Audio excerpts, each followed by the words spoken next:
Jóvenes de Elche ha querido poner en evidencia el sexismo en las letras de las canciones, especialmente en algunos géneros musicales. Su experimento consiste en cambiar el papel de los hombres y las mujeres, y este es el resultado. El ritmo y la música pegadiza hacen que pasemos por alto letras como estas.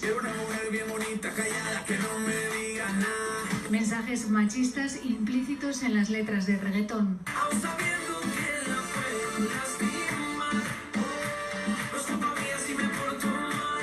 Estos estudiantes de Alicante han cambiado los roles de género. Nosotros queríamos darle la vuelta al reggaetón Y lograr un golpe de efecto.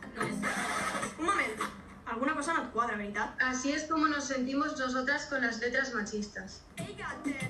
Ellos quieren bailar otro tipo de letra. Sea una letra más, por así decirlo, igualitaria. Bueno, haber hecho la letra y haber puesto encima de la mesa el elemento musical, una canción corta, muy directa, muy clara, pues eso creemos que ha favorecido mucho a que tenga más éxito. Reivindican sin timidez, Concienciar siempre desde el humor. Yo creo que eso ha sido lo que ha hecho también que tenga tanta repercusión. porque dicen que la música es la banda sonora de nuestra vida. Y no la queremos machista. Las temperaturas se han suavizado durante